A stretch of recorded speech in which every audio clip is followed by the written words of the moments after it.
Bien, pues empezamos. Ahora sí, ya es la hora. Voy a pasar a hacer las presentaciones como solemos hacer regularmente y antes de introducir a Amelia, bueno, volver a presentarme yo como cada semana en estos 2 últimos meses, deciros que mi nombre es Ruth Cabeza Ruiz, que soy profesora del Departamento de Motricidad Humana de la Universidad de Sevilla, concretamente de la Facultad de Ciencias de la Educación, y que en nombre del equipo de Voces Violetas os doy la bienvenida a este último seminario de este primer ciclo que hemos organizado esta temporada. Quiero saludar cariñosamente también a las personas que nos atienden desde otros países, especialmente desde Latinoamérica. También me gustaría presentar al equipo. Voces Violetas es el nombre que nos pusimos un grupo de alumnas y profesoras de la universidad que empezamos a celebrar una serie de encuentros informales con el objetivo de poner en común todos esos problemas que sufrimos como mujeres, y a partir de ahí surgió la idea de organizar actividades con el fin de que el mensaje feminista llegara cada vez más lejos. En este sentido, tenemos que dar las gracias a la Unidad para la Igualdad de la Universidad de Sevilla y al Vicedecanato de Cultura de la Facultad de Educación, que son los que nos han ayudado para reunir fondos y poder traer a nuestras invitadas. Para saber más de nosotras, sabéis que podéis dirigiros a la cuenta de Instagram Voces Violetas, y que también podéis encontrar información sobre los seminarios que hemos hecho en la web de la Unidad para la Igualdad de la Universidad de Sevilla. Si además estáis en Sevilla o cerca, pues podéis encontrarnos en la Facultad de Educación y también podéis contactar con nosotras, como ya sabéis, en el email escuelavocesvioleta@gmail.com. Como sabéis, las dinámicas de las sesiones son: primero la ponente hará una presentación del tema propuesto y posteriormente habrá un espacio para el turno de preguntas por vuestra parte. Para que la sesión sea dinámica y para que nos facilitéis el trabajo, debéis dejar estas preguntas en el chat escritas en mayúsculas para que podamos distinguirlas del resto de debate que pueda surgir. Además, mis compañeras de Voces Violeta os irán informando de estas y otras cuestiones, como los certificados, los cuestionarios de valoración del seminario, etcétera, en el chat de manera, bueno, durante todo el seminario varias veces.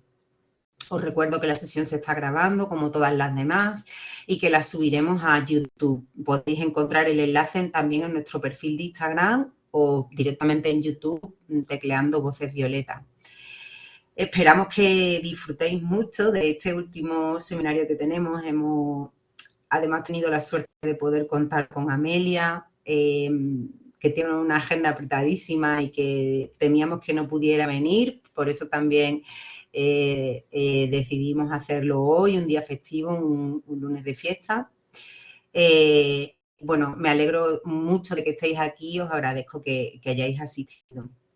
También queríamos agradecer, por supuesto, el apoyo que hemos recibido en Instagram a través de las compañeras que habéis estado difundiendo la actividad. Pues Amelia Tiganus, que si no la conocéis, algo que me extrañaría, la verdad, es esta mujer que veis ahí, que es activista y escritora feminista. Aunque ella es rumana, vive actualmente en el País Vasco. De hecho, ella dice que es vasca, donde se siente renacida después de haber sido explotada sexualmente durante 5 años en el Estado español, y yo diría también por el Estado español.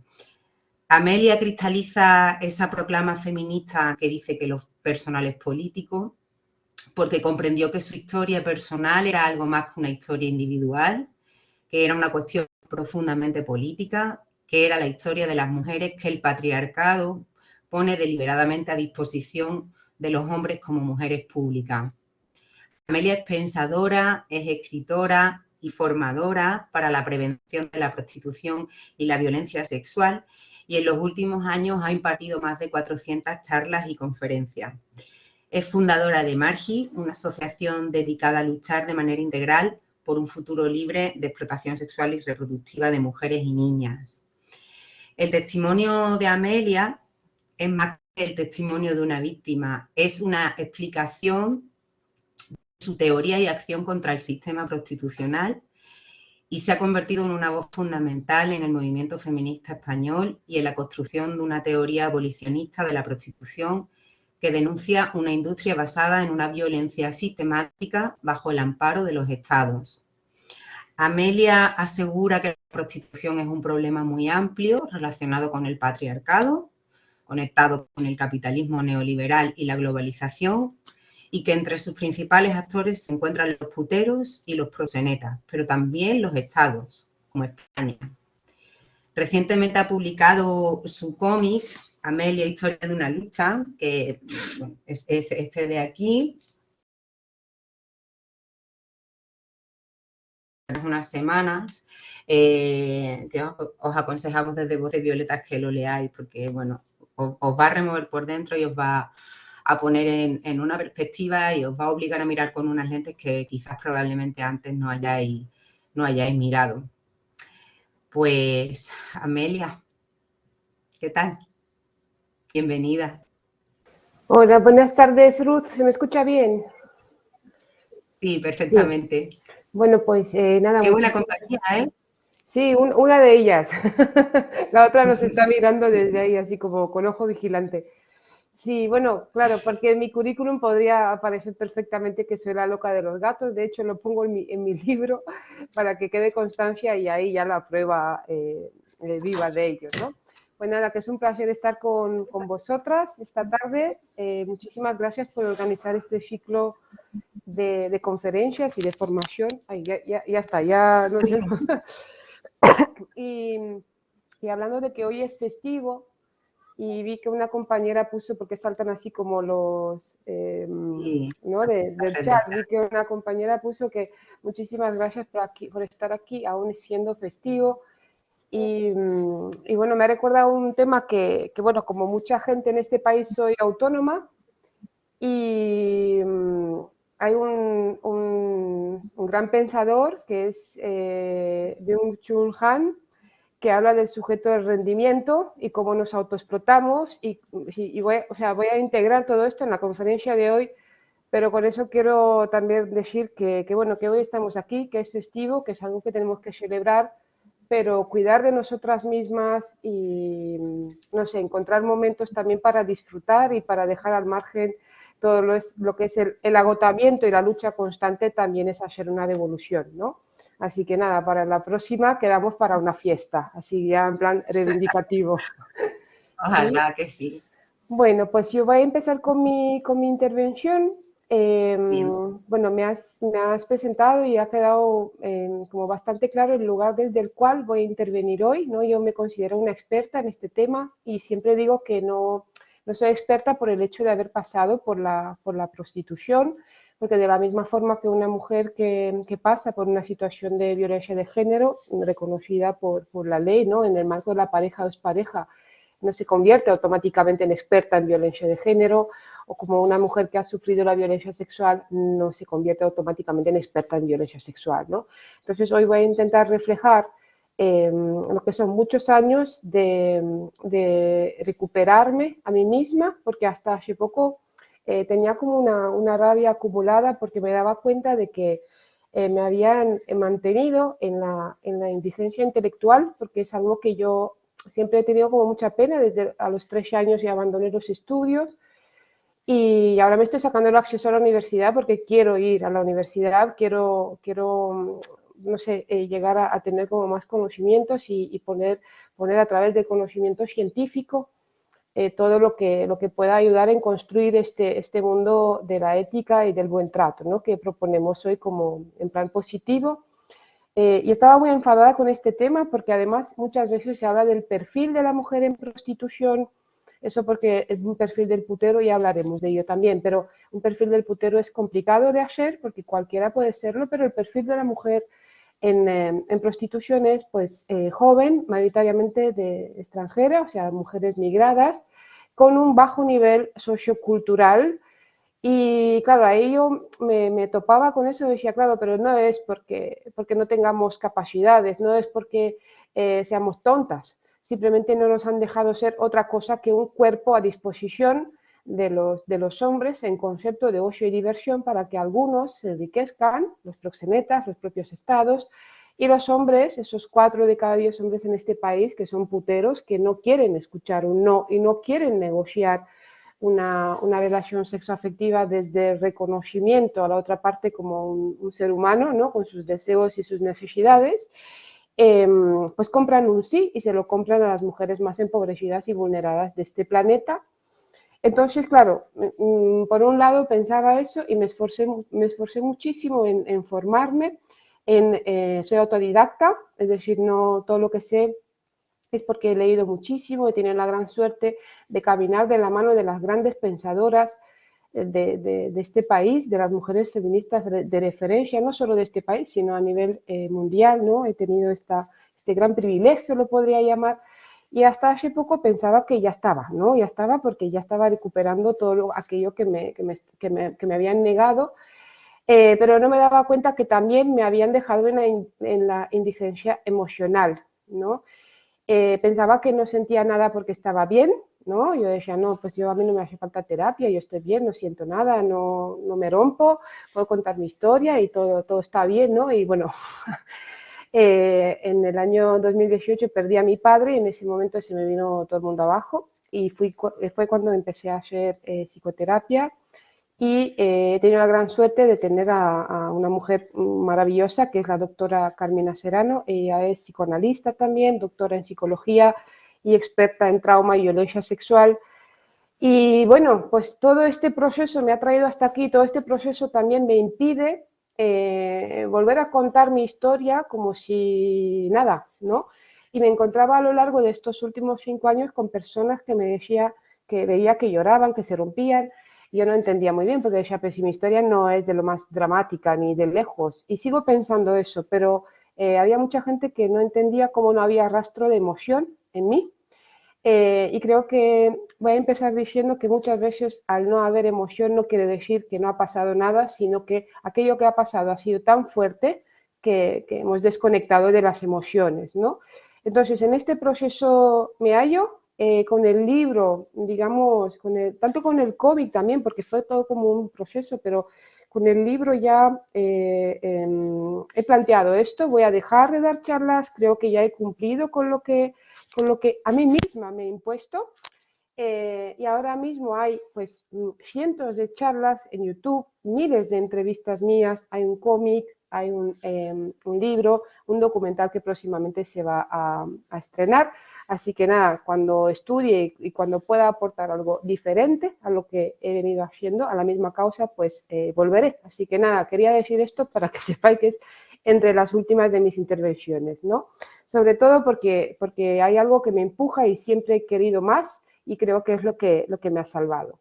Hablando de abolir la prostitución, ¿no? Como activista, abolicionista, me encuentro que muchas veces estamos en una sociedad que le cuesta entender este concepto, le cuesta romper con la dicotomía en la que nos movemos y creo que quiero dejar claro que abolir la prostitución no es lo opuesto a regular la prostitución, ¿vale? Pongo un ejemplo, por ejemplo, como el feminismo no es lo contrario al machismo, sino otro camino, de la misma forma el abolicionismo no es lo opuesto al regulacionismo, sino otro camino. Lo opuesto sería el prohibicionismo. Y digo esto porque a veces nos cuesta salir y nos cuesta entender conceptos que rompen con nuestros esquemas mentales. Para entender cómo hemos llegado hasta aquí y cómo afecta la institución de la prostitución la existencia de las mujeres y de las niñas, de todas las mujeres y de todas las niñas, especialmente de las mujeres de países más empobrecidos, donde se vulneran constantemente sus derechos humanos para llegar a ser la mercancía de esta gran industria criminal, tendría que remontarme al origen del patriarcado y siempre recomiendo la lectura de La creación del patriarcado de Gerda Lerner, porque tenemos que conocer la historia, tenemos que tener como argumentos más allá de opiniones, ¿no? Hoy en día cuando, bueno, la opinología está como muy de moda, todo el mundo opina de todo, pero es complicado, ¿no? Dar realmente con argumentos y defenderlos como tal, ¿no? Entonces, hace entre 5.000 y 7.000 años, según Gerda Lerner, que es una mujer estupenda, estudiosa, antropóloga, reconocidísima, feminista, la humanidad cambia porque nos convertimos de nómadas, nos asentamos en poblados y pasamos a ser de recolectores, cazadores, agricultores y ganaderos, ¿no? Lo digo masculino porque no es porque sea neutro o genérico, sino porque fueron los hombres los que organizaron todo esto y a partir de ese momento surge lo que después se conceptualiza como propiedad privada, ¿vale? En ese momento, o sea, de no nombrar una realidad no quiere decir que no exista, sino que tomamos conciencia de ello cuando la podemos nombrar, por eso es tan importante la palabra y nombrar la realidad, ¿no? Y claro, los hombres vieron que al tener terrenos, al tener cosas en propiedad y al tener hijos también que se convierten en propiedad porque la explotación infantil en esos campos era algo pues constante, ¿no? En los hallazgos se han encontrado muchísimos esqueletos de lo que eran niños que trabajaban hasta el agotamiento, pues a partir de ese momento empieza, hay un interés tremendo en controlar la sexualidad de las mujeres, su capacidad sexual y reproductiva.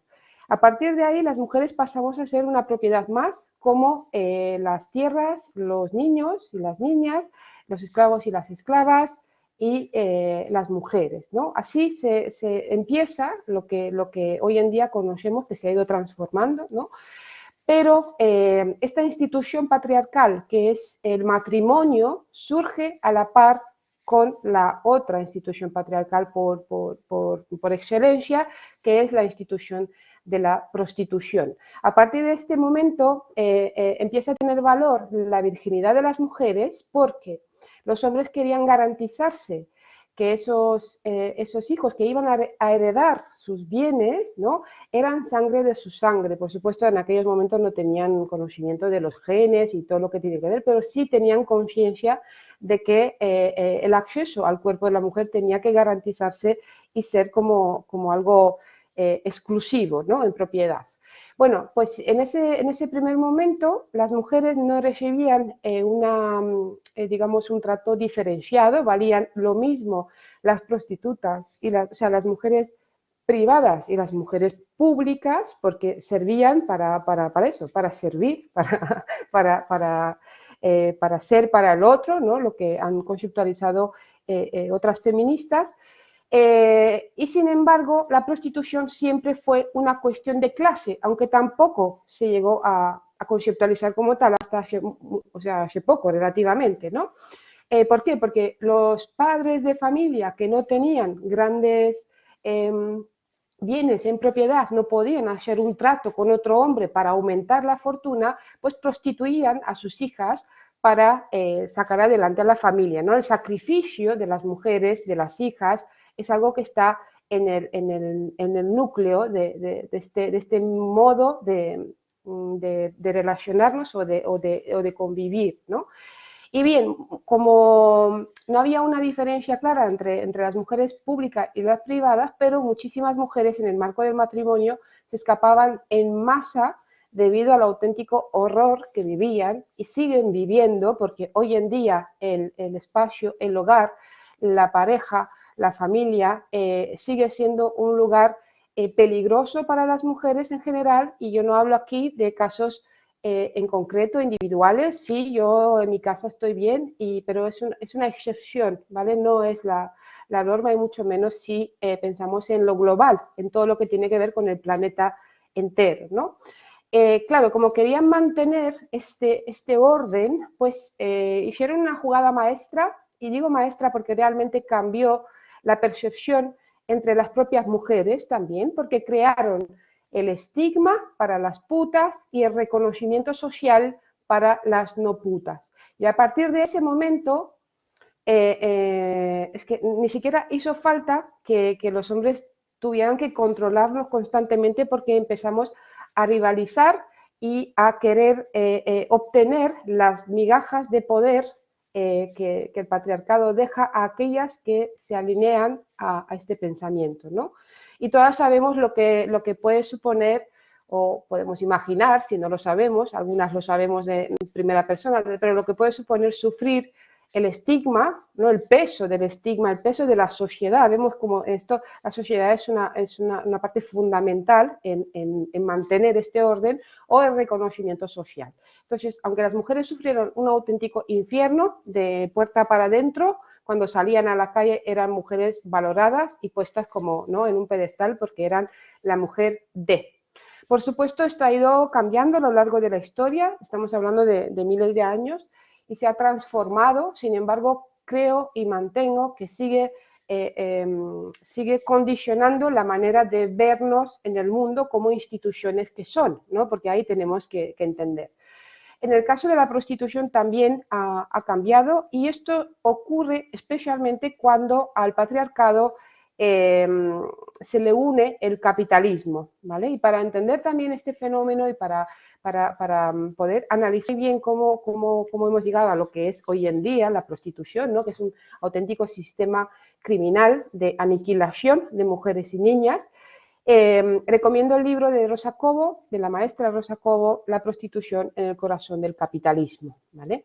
Ella en este libro, bueno, cuenta cosas muy, muy importantes y habla de la prostitución artesanal. Lo conceptualiza así y lo explica porque dice que hasta los años 70 la prostitución no tenía un impacto económico ni siquiera en la economía local, mucho menos en la economía global como lo tiene ahora. Porque si hablamos de lo que mueve la industria de la explotación sexual, estaría en el primer lugar por delante de las armas y las drogas siempre que incluyamos la pornografía, porque la pornografía es prostitución grabada, es explotación sexual y sobre todo crea un imaginario.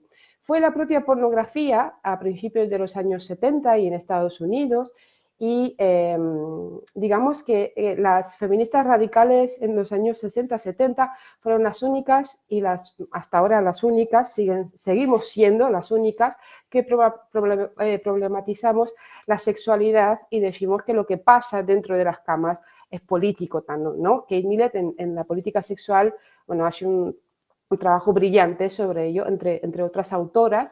Pero de esto se aprovecha el mercado, la globalización y sobre todo la izquierda que pierde el norte, en el sentido de que aquello que parecía que iba a ser la liberación sexual de las mujeres también, pues resulta que no ocurrió porque a la izquierda se le olvidó poner en el centro aquello que siempre le ha ocupado en cuanto a hacer un análisis a través de ese bagaje intelectual muy potente que tiene la izquierda, que tenemos en la izquierda, me incluyo, porque se le olvidó poner en el centro la desigualdad, no solo de clases, sino también entre sexos, ¿no? Y eso llevó a esclavizarnos en nombre de la libertad, que es lo más perverso, ¿no? La industria de la explotación sexual y este sistema prostitucional se expande gracias, entre comillas, a la pornografía, que empieza a exponer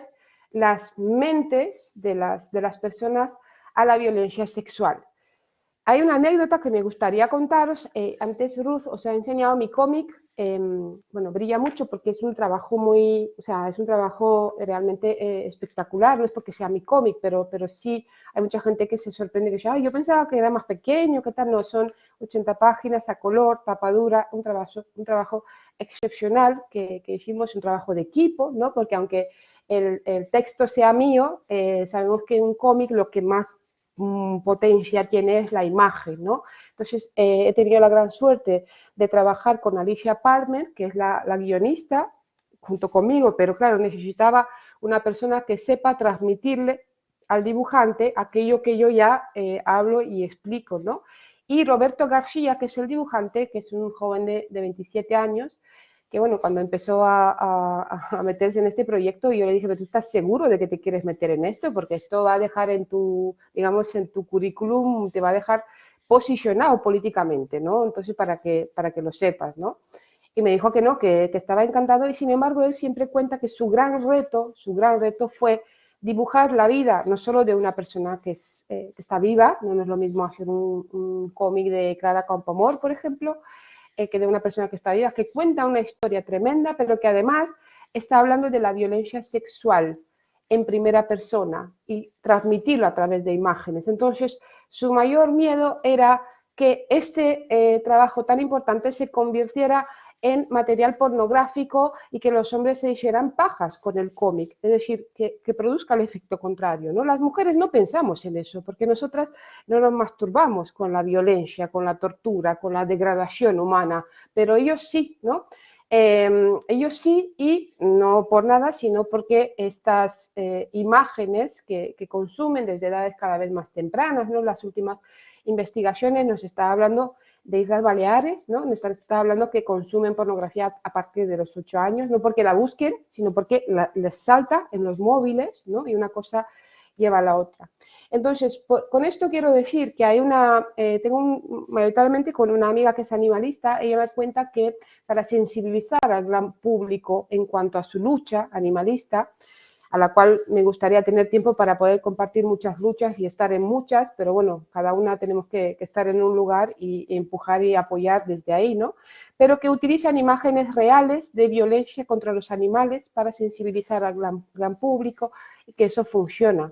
Y digo, y tanto que funciona, porque yo veo imágenes así y me quedo realmente tocada y me hace reflexionar, pero resulta que no hay toda una industria detrás del maltrato animal que erotice el maltrato animal. Y en el caso de las mujeres no funciona en la misma premisa, porque si mostramos imágenes reales de violencia hacia las mujeres, de violencia sexual hacia las mujeres, excitaría a los hombres, porque sí tenemos una gran industria criminal que se dedica a erotizar la violencia hacia las mujeres, la violencia sexual y el trato cada vez más denigrante y más, no sé, más terrible lo podría llamar, ¿no? Entonces, estamos en esta situación y cuando hablamos de abolir la prostitución, escucho también muchísimas veces y muchísimas voces, incluso mayoritariamente mujeres, porque en mis charlas, digamos que ya podía parecer un método científico, porque, bueno, 7 de cada 100 son, perdón, un 7% de los participantes son hombres, ¿vale? Esto en las charlas que hablan a favor de la prostitución como un trabajo no pasa, es a la inversa, ahí la mayoría son hombres, ¿no? Eso ya nos está dando un mensaje claro de, de cuáles son los intereses. Y se me ha ido la idea porque me ha sonado el móvil que se me ha olvidado esto, Gerard. ¿Me puedes decir, Ruth, por dónde estaba? Pues estabas diciendo que en tus charlas cada vez que hay muy pocos hombres Sí, y sí. en las charlas regulacionistas muchos más hombres. Sí, lo he retomado, gracias, Ruth. Pues eso, que la mayoría de las veces son mujeres las que escucho por esto mismo, ¿no? Pero ellas, las que tienen dudas o las que no son ya abolicionistas, porque entiendo que es un proceso, ¿no?, al que tienes que llegar de reflexión, y yo soy una persona que no solo que entiende que los seres humanos valoramos muchísimo nuestra libertad de pensamiento, ¿no? Yo la primera, y tengo esa conciencia de que todos los seres humanos, pero claro, para tener libertad de pensamiento, pues hace falta esforzarse mucho, implicarse mucho, o sea, porque si no, estaríamos repitiendo el discurso que interesa, ¿no?, el hegemónico y que posiblemente vaya en contra de nosotras. Bueno, pues el discurso de estas mayoritariamente mujeres, digo porque estoy en contacto con ellas, dice, no, pero a ver, que hablen ellas, que decidan ellas, que digan ellas. Y cada vez lo aguanto menos porque me parece insultante, me parece, no sé, pero también intento colocarme y conservar como esa conciencia de desde dónde nace esa afirmación. Y esa afirmación nace en el origen del patriarcado, cuando nos dividieron entre las unas y las otras, o mejor, retomando la idea de Simone de Beauvoir en El segundo sexo, que afirma que en el patriarcado los hombres son el sujeto y después está la otra, ¿vale? Que es la mujer, pero resulta que hay una otra de la otra, que es la puta. Entonces, claro, eso ya nos dice el lugar en el mundo y a mí, cada vez que las mujeres repetimos una y otra vez y decimos, no, que decidan ellas, como si nada tuviera que ver con todas nosotras, como si nada tuviera que ver con nuestras hijas y el mundo que les vamos a dejar.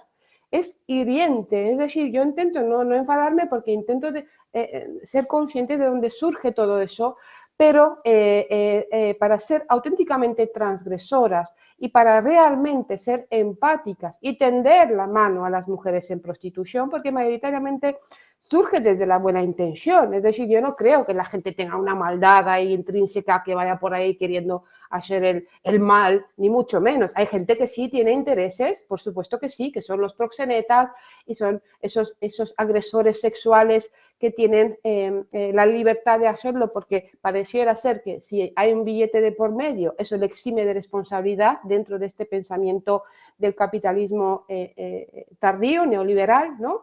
Entonces, yo las pregunto siempre, cuando hemos legislado sobre la violencia en el marco de la pareja, hemos dicho, no, que salgan las maltratadas, que den la cara, que cuenten su historia y luego ya veremos lo que decidimos. O cuando tomamos decisiones sobre la violencia sexual, decimos, no, que salgan las violadas, que den la cara, que cuenten todo eso y luego ya veremos lo que pasa. No lo hacemos. Y con las putas, ¿por qué lo hacemos? ¿Por qué? ¿Por qué yo tengo que aguantar que me llamen cada 2 por 3 y me digan, no, queremos un debate porque no lo tenemos claro y vamos a llamar a una prostituta que defiende la prostitución y a ti que estás en contra de la prostitución? Y digo, señoras, que esto no es un puto circo, ¿vale? No estamos las putas tristes y las putas felices debatiendo aquí y ahí a la barandilla a ver si nos aclaramos. Esto tiene que ver con todas nosotras, con todas las mujeres y sobre todo con las niñas del hoy, ¿vale? ¿Y qué les vamos a dejar en herencia? Entonces, ante toda esta situación, tenemos que tener la capacidad de reflexionar, de pensar y también de dialogar, ¿vale? Esto es importante. Tenemos que distinguir entre aquellas compañeras que, bueno, que necesitan como ese diálogo, que tienen dudas, que quieren escuchar, porque esto es lo más importante, ¿vale? A veces no tenemos que perder nuestra energía, por llamarlo de alguna forma, con quien no quiere escucharnos. También tenemos que valorar eso, ¿no? En mi libro, La revuelta de las putas, hago un ejercicio porque yo no quería escribir como mis memorias, ¿no? Yo digo, no, si mis memorias las voy a escribir con 80 o 90 años, mejor, porque amo la vida por encima de todo y entonces creo que voy a poder contar cosas mucho más interesantes. Y es una autobiografía, pero sobre todo es ensayo, ¿no? Y me he esforzado para poder hacer entender a la sociedad en un lenguaje llano todo aquello que intelectualmente he ido construyendo sobre ello. Muchas veces dicen que la pobreza es la responsable de la prostitución, sobre todo en bandos de la izquierda, bueno, los machos de izquierda, con ellos tengo bastantes encontronazos, ¿no? Y sí, si pensamos o sea, volvemos al origen del patriarcado, si lo he dicho yo misma, ¿no? Y así lo demuestran, es la pobreza, pero no es la pobreza, son los hombres pobres que nos convierten en instrumentos para traspasarse el poder de los hombres ricos a los hombres pobres y eso ocurre a través de la violencia sexual. He tenido que reflexionar sobre todo esto para conceptualizar aquello que yo he nombrado el proceso de fabricación de la puta, porque también así a la ligera la gente se piensa que las putas somos putas porque hemos nacido putas, porque tenemos algo en el ADN diferente. Mira que yo no sé qué les pasa a estas mujeres que son unas guarras, unas viciosas o unas, pues no sé, que no están del todo capacitadas para hacer otra cosa que para chupar pollas, ¿vale? Entonces, reflexionando sobre mi propia vida, he tenido que mirar y pensar y sentir, también ahora, hace poquito que he empezado a sentir, cómo yo he llegado a ser la puta de todos y de todas, porque las putas no solo somos de los puteros y de los proxenetas, las putas somos de toda una sociedad que prefiere mirar hacia el otro lado, prefiere repetir hasta la saciedad, no, están ahí porque quieren, porque lo eligen, porque no les gusta trabajar, porque ganan dinero fácil o rápido, mira que no les gusta fregar escaleras, ¿vale? Luego me pararé un poquito en lo de las escaleras porque es algo que me apasiona, no sé, me fascina este ejemplo que siempre sale una y otra vez. Entonces, haciendo esa reflexión sobre mi propia vida, de cómo yo nací en el año 84, y sí es importante, porque el neoliberalismo nos ha dicho, no, no, si tú te esfuerzas mucho, mucho, mucho, puedes cumplir con todo aquello que te propongas. Y no, es mentira, o sea que no, no hay igualdad de oportunidades, no es lo mismo nacer en Suiza que nacer en Rumanía. No es lo mismo tampoco el haber nacido en el año 84 en Europa del Este, porque en poquitos años cayó el comunismo y entró salvajemente el siempre violento capitalismo, ¿no? Y claro, se dio una serie se dieron una serie de acontecimientos que sí marcaron no solo mi vida, sino la vida de toda una sociedad atemorizada, ¿no? En esos momentos, los casos de secuestros de niñas para ser esclavizadas sexualmente en Turquía por aquel entonces, estaba a la orden del día, ¿no? Y yo ahora mismo, después de este proceso terapéutico, psicoterapéutico, empiezo a entender a mi madre y su miedo atroz a que me mataran y me prostituyeran, bueno, a saber si luego volvería a saber algo de mí. Sin embargo, no se libró de aquello que más temía. Y todo cambió cuando a los 13 años me violaron. Me violaron y me convirtieron en puta, pero no solo los violadores, ellos fueron el desencadenante, fue la sociedad y el propio entorno el que me expulsó de la comunidad y las personas necesitamos la comunidad para sobrevivir y para salir adelante, ¿no? Entonces, a partir de ese momento cambia radicalmente mi vida, no por haber nacido pobre, porque no todas las mujeres pobres acaban en prostitución, pero sí todas las mujeres que acabamos en prostitución hemos sufrido la violencia sexual desde edades muy tempranas, ¿vale? Puede ser a través del incesto o a través de relaciones sexuales abusivas, es decir, violaciones en la preadolescencia, adolescencia, incluso en la niñez.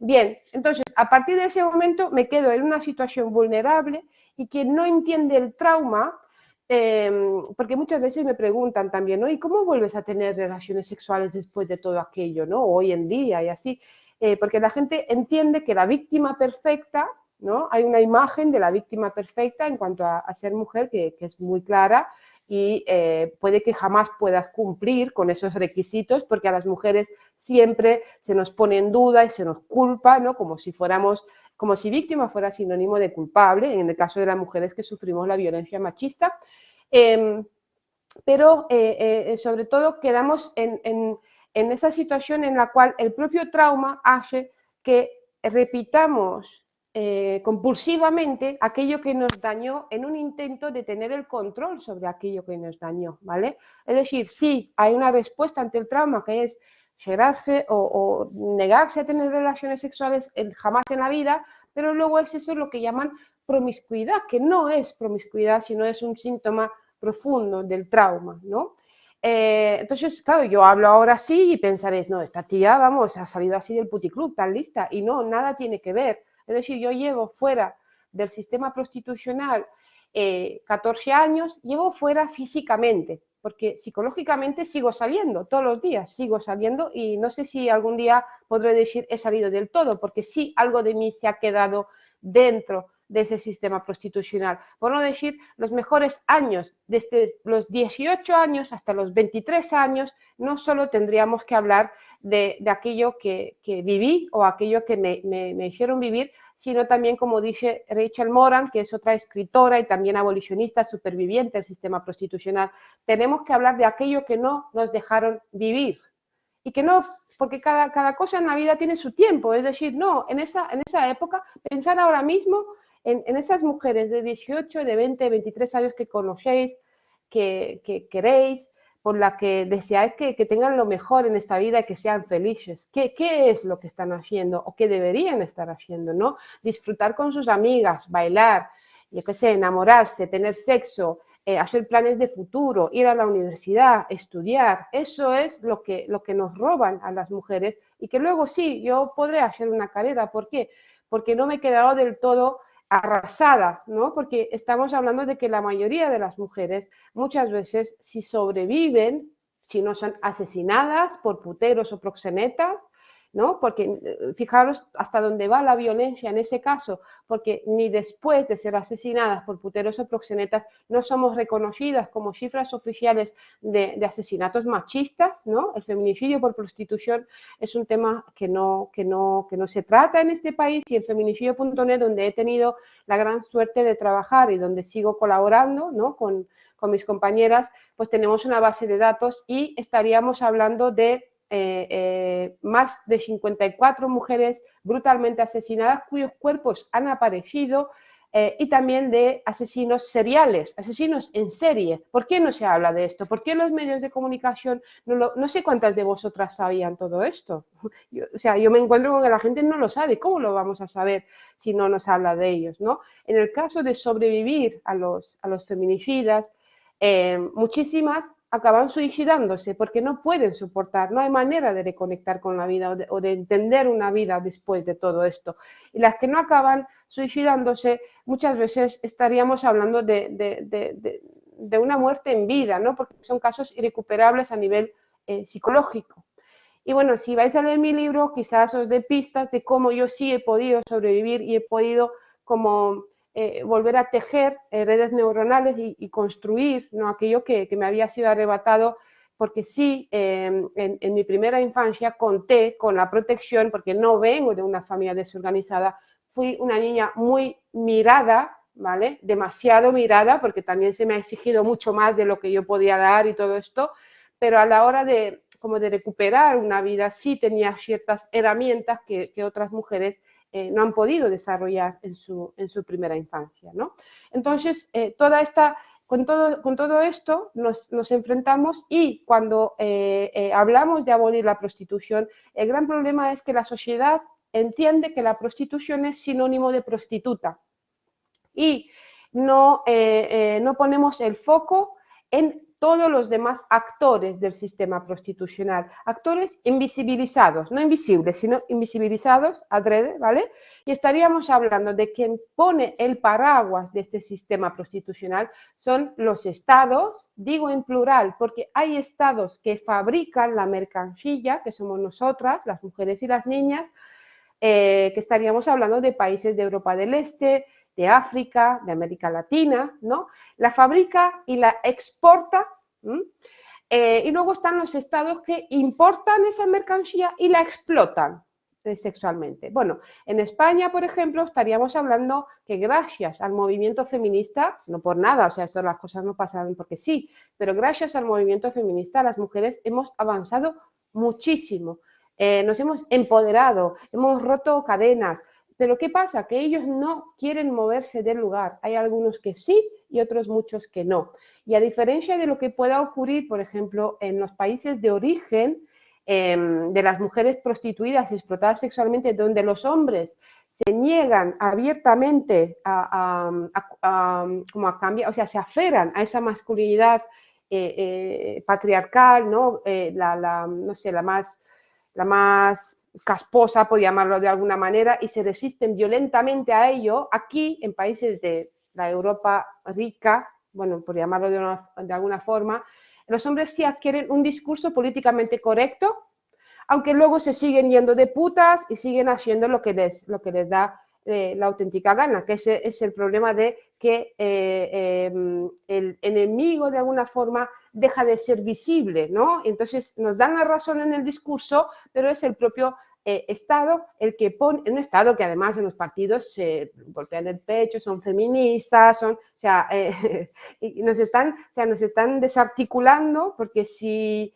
por ejemplo, las instituciones del Estado denuncian y no sé qué, ¿quién va a ir con esas demandas? No, estamos la sociedad civil organizada, que el movimiento feminista es el único articulado ahora mismo que cumple con esa función, para que los Estados y sus instituciones pues respondan a esas demandas y lo solucionen, ¿no? Porque para eso se supone que para eso están. Bueno, pues estos estados que ponen el paraguas tienen a sus grandes protegidos, que son los proxenetas, ¿vale? Los proxenetas, que son llamados empresarios de locales de alterne, empresarios del sexo, empresarios de la noche, y las noticias que salen sobre proxenetas, ¿no? Vemos, ¿no? La policía, unas imágenes ahí patadas en la puerta, todos rambos, ahí ¡buah! Ha desarticulado otra red de trata, han caído, no sé, todos son cabecillas, ¿vale? Pero siempre son como proxenetas de poca monta y me gustaría explicarme,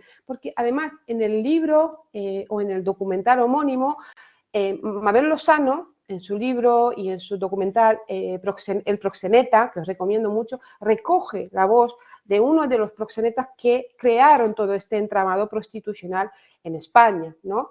Entonces, él mismo afirma que cuando la policía intentaba o empezaba como a molestarles de alguna forma, eran ellos mismos los que denunciaban a los rumanos o colombianos o nigerianos para así tener la policía entretenida y que salga alguna noticia cada tanto de que, bueno, que todo está bajo control, que todo está solucionado. Sin embargo, los grandes proxenetas son autóctonos, ¿vale? Pues son andaluces, madrileños, vascos, son de aquí, porque ellos crearon toda esta industria criminal, ¿no? Y son amigos de otros hombres que tienen muchísimo poder, ¿no? Políticos, empresarios, es decir, yo creo que tenemos que tener en cuenta también el valor que tiene que una víctima se enfrente a todo un sistema y al crimen organizado, porque esto es lo que es la prostitución, a cara descubierta y desnuda en todos los sentidos para demostrar que aquella situación es injusta. Es decir, tenemos una responsabilidad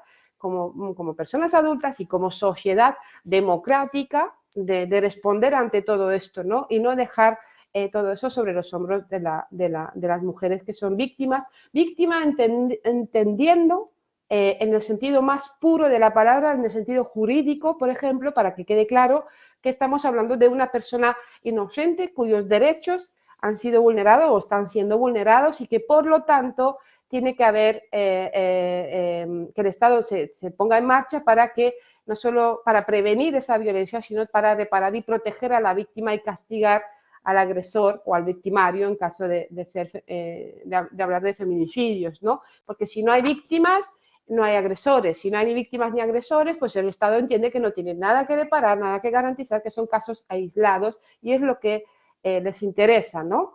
Y bueno, estos estados con su paraguas y estos grandes protegidos, que son los proxenetas, digamos que no tendrían mayor éxito sin aquellos que no solo les mantienen, les sostienen económicamente, e incluyo a los estados, porque el dinero que mueve la prostitución, la explotación sexual de las mujeres y las niñas en este país, están en los 5 millones de euros al día, están incluidos en el cálculo del PIB, ¿vale?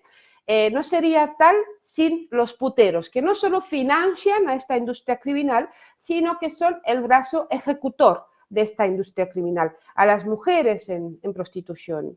Nos enferman gravemente, no solo físicamente, sino psicológicamente. Últimamente escucho mucho, sobre todo desde la izquierda progresista, ¿no? La cuestión de salud mental, lo importante que es la salud mental, lo mucho que hay que ponerla sobre la mesa y garantizar. Y luego dicen eso y acto seguido dicen, no, la prostitución es un trabajo.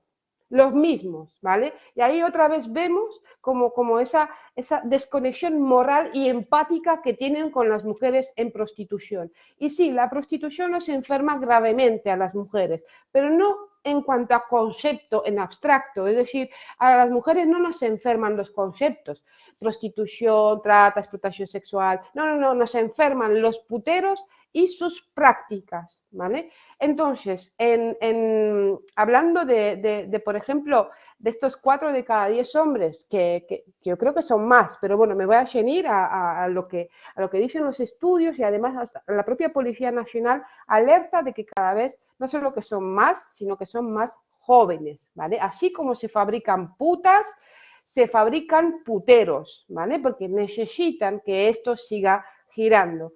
Y por eso digo siempre que no solo hay que cuidar de nuestras niñas, también hay que cuidar de nuestros niños. Nuestros niños también tienen el derecho de ser criados con amor, con empatía, y en valores para que el día de mañana puedan reconocer a las mujeres como sus iguales y sus compañeras, y no instrumentos a través de los cuales eyacular sobre todas las cosas, ¿vale? Y pase lo que pase, ¿vale? Que es ahora mismo lo que estamos permitiendo. Entonces, en ese sentido, lo que proponemos es abolir la prostitución. ¿Qué es abolir la prostitución? ¿Es prohibirla? No. Estaríamos hablando, mayoritariamente, cuando hablamos de cómo abordamos este problema, estamos hablando de 3 modelos teóricos. Está el modelo prohibicionista, ¿no?, que la mayoría de las veces se confunde con el modelo abolicionista de manera interesada en muchas ocasiones y otras muchas por desconocimiento. Por eso decía antes que hace falta esforzarse un poco y parar y escuchar, ¿vale?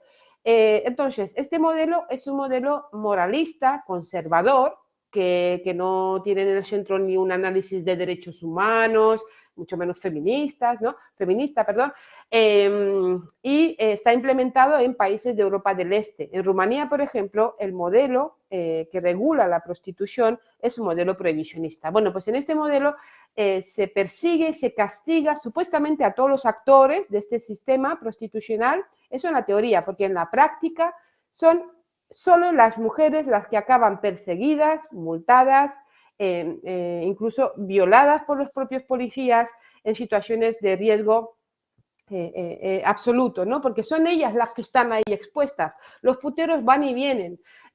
Los proxenetas, unos entran a la cárcel y por detrás pues hay 3 o 4 encargados porque manejan el negocio criminal desde las cárceles, ¿vale?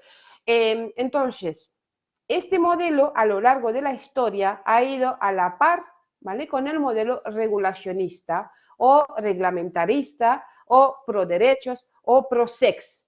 Y digo todos estos nombres, y en el libro lo explico bastante mejor porque me explayo un poco más y a gusto además, y digo todos estos nombres porque lo que ocurre es que cada vez que hemos desmantelado todo lo que hay detrás de este sistema, de esta propuesta, lo han llamado de otra forma para que parezca otra cosa y seguir confundiendo a la gente y seguir manteniéndonos a las abolicionistas en falsos debates, en debates estériles que no llevan a ninguna parte.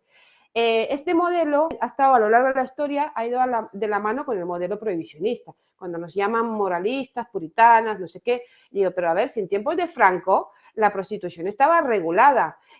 Quienes tienen ahora mismo en Madrid edificios enteros de prostíbulos son familia de Franco, que han heredado esos prostíbulos. Es decir, dejemos de frivolizar y de decir chorradas, así por dejarlo claro, ¿no? Bien, entonces, este modelo está implementado en Alemania.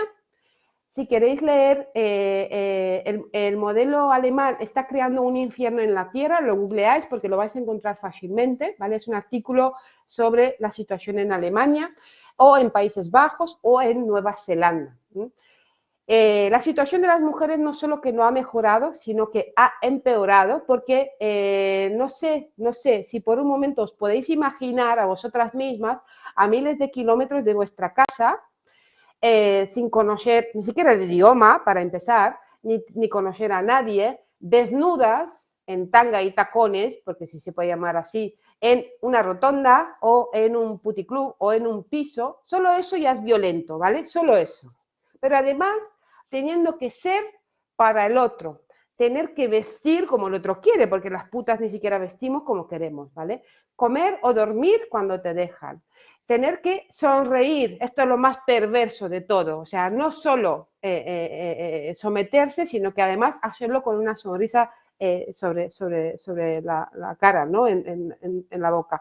Entonces, no solo eso, sino que además hacer cola para entrar a las habitaciones y mientras te penetran por boca, vagina y ano, te manosean, te babean, te sudan encima, gota a gota. ¿Con qué mejoraría todo esto si además de ello el propio Estado te cobra impuestos por ello? Es decir, ¿cómo mejora esta situación? ¿Vale? Y mi pregunta siempre es, ¿cuánto tiempo, cuántos meses o cuántos años aguantarías tú en un trabajo así? ¿Vale? O sea, vamos a hablar claro de lo que hay y en qué consiste el trabajo sexual, ¿no? Del que hablan. Bueno, pues en este modelo pro derechos, pro sex, regulacionista, reglamentarista, ¿vale? Han hecho también una jugada maestra porque se han apropiado de términos muy importantes como pueden ser derechos o sexo, ¿no? Bueno, ya esto vende mucho, pero además por delante les han puesto pro, porque así, si tú quieres cuestionar de alguna manera ese modelo, eso te convierte automáticamente en antisex y antiderechos y ya pasan a un ataque personal. Entonces, o estás muy formada para poder rebatir todo aquello o ya se entra en un bucle donde no hay, o sea, no hay debate, realmente no es un debate, sino que son ataques personales. Lo más curioso es que en este modelo que defiende el derecho de las trabajadoras sexuales de cotizar y de tener acceso a la sanidad y no sé qué, no, las personas tenemos que tener acceso a la sanidad y a la educación, tengamos o no tengamos trabajo. Tengamos un contrato laboral o no lo tengamos unos ingresos o no los tengamos, ¿vale? De eso se trata, porque hay muchas niñas que dicen, no, es que yo para pagar mi carrera me voy a prostituir para poder estudiar. Pues si no tienes dinero, lo más seguro es que tengamos que exigir que haya becas para las mujeres que no puedan pagarse su carrera. No chupar pollas para que el día después, cuando vayas a tu bufete de abogado, te encuentres con tus compañeros que te la han metido por todos los agujeros y lo siento, no es lo mismo beber un vaso de agua que chupar una polla. No lo es en este mundo en el que vivimos. Nos pongamos como nos pongamos, ¿no? Lo más curioso es que dentro de este modelo teórico tenemos dos posturas. Está la postura neoliberal, que tendríamos, por ejemplo, a Ciudadanos ahí, que dicen, ¿no?, que es una actividad económica más, que es un trabajo como otro cualquiera. Y como anécdota que también cuento en el libro, está que hace 3 años Inés Arrimadas se fue por cuestiones de trabajo en campaña, ¿vale? En campaña, se fue a Países Bajos, entonces Tony Alba le dijo, ahora que vas a Ámsterdam, te puedes poner en una vitrina en tanga y tacones con todos los derechos garantizados. Y entonces Inés Arrimadas contestó, eso todo está por Twitter y hay algunos artículos también que lo documentan, ¿vale? No me lo invento. Entonces Inés Arrimadas enseguida reaccionó con un tuit que puso, eso es machista y asqueroso. Y sí lo es, ¿vale? Lo es. Pero claro, ¿por qué? Siendo coherente, para ella no tendría que serlo, porque en campaña electoral los políticos pues se van a la panadería y se ponen el gorro y la bata, o a la pescadería y se ponen las botas y tal. Entonces, si es un trabajo más, ¿vale?, si es una actividad económica como otra cualquiera, ¿qué más le da a Inés Arrimadas? Que le manden en una vitrina en tanga y tacones o que le manden a una panadería que se ponga el gorro y la bata. O al no ser que ella piensa que es un trabajo, pero lo es para las putas, no para las mujeres respetables, como lo es ella, que solo el invitarla a ponerse en una vitrina y tanga de tacones es machista y asqueroso, ¿no? Así vemos una ración de doble moral, pero así, bien servida, ¿no? Como en casa de la abuela, toma un poquito más, ¿no? Por si acaso. Y luego tenemos, dentro de esto, tenemos la postura progresista, porque no hay nada más parecido a un macho de izquierdas que, o sea, de derechas, que un macho de izquierdas, ¿no? Y sobre todo, ellos hablan de la libertad sexual, del libre consentimiento, ¿vale? Bueno, la izquierda hace mucho que perdió el norte, los machirulos de izquierda pues me cansan mucho, la verdad, y entonces yo intento hablar con ellos porque sí, tenemos que convivir con ellos y sobre todo hay algunos que recapacitan. Yo siempre digo que detrás de cada hombre de construcción hay una o dos feministas desquiciadas, eso sí, ¿vale? Viene con adjetivo también, porque estamos ahí a pico y pala, ¿no? Entonces, esta gente que habla de la libertad, y en mi libro también cito a Catherine McKinnon, porque ella dice, y tiene muchísimas cosas buenísimas, pero ella habla de cómo anteponer la libertad a la desigualdad o a la justicia social no hace más que liberar aún más el poder de los poderosos. Entonces, con estos hombres de izquierdas, lo que les planteo es les digo, vamos a ver, si el día de mañana hay un grupo de personas, ¿vale? Que, no sé, 300 o 3000, me da igual, que se juntan y empiezan a reivindicar fuertemente y dicen, no, no, queremos que se legisle para vender nuestro riñón, porque con uno vamos que vamos bien, ¿vale? No, ¿para qué quiero yo dos? Y además, con ese dinero que voy a ganar, le voy a pagar la carrera a mi hija, o le voy a poder pagar la hipoteca, o yo qué sé, bien, ¿no? Entonces, ¿quién eres tú para impedirme a mí hacer lo que me dé la gana con mi cuerpo? Porque es mi cuerpo, es mi riñón y me va a solucionar la vida. Entonces, en ese sentido, ¿qué vas a decir? Que sí. Entonces dicen, no, no, no, no, porque, espérate, que, claro, si no podemos legislar en base a lo que a algunas personas puede parecer que les viene bien, si eso alimenta la desigualdad estructural, porque resulta que si esto pasa a ser así, la gente pobre se va a ver obligada a vender su riñón a la gente rica. Y entonces digo, ay, pues muy bien, para ahí. De eso estamos hablando las feministas, de eso estamos hablando las abolicionistas, ¿vale? Que aunque haya no sé cuántas señoras que dicen que están encantadas de la vida o no, que es su medio de vida, pues no podemos legislar en base a lo que a algunas les viene bien, si eso no solo alimenta la desigualdad entre hombres y mujeres, que los hombres no lo ven, ¿vale? ¿Por qué? Porque en el caso del riñón sí entienden eso a través de sus ojos, porque ven hombres pobres vendiendo riñones a hombres ricos. Pero en el caso de la prostitución no saben cómo colocarse porque ellos nunca se imaginan poniendo el culo para nada, ¿vale? Entonces es no solo alimentar la desigualdad entre sexos, sino también la desigualdad de clase, ¿vale? Y esto porque muchas veces me dicen, no, es que no podemos hablar porque solo pueden hablar las feministas. No hace falta que hables desde una perspectiva feminista, habla desde una perspectiva de clase, porque llegarás al mismo punto que nosotras. No necesitamos que los hombres hablen por nosotras por vocal feminismo, pero sí que apliquen sus conocimientos a esto que nos ataña, ¿no? Entonces, ahí va y lo entienden y se callan y se van a su casa a reflexionar y luego hay alguno que incluso se ha convertido en abolicionista. No está todo perdido, ¿vale? Entonces, el modelo abolicionista, que hemos llegado a él, es un modelo estrella, o sea, es un modelo que pone en el centro el análisis no solo de derechos humanos, porque lo pone en el centro, porque estamos hablando de una vulneración sistemática de los derechos humanos de las mujeres y de las niñas, ¿vale? Y convivimos con ello, sino que además entiende que refuerza el orden social establecido, no solo el patriarcal, que está en el origen, sino también el capitalista, el racista, el colonialista, y así podía seguir con muchísimas más cosas, porque ahí se dan muchísimas, o sea, muchísimas, ay, que no me va a salir, discriminaciones, ¿no? O sea, hay como una criba ahí, ¿quién llega? ¿Quién tiene más posibilidades?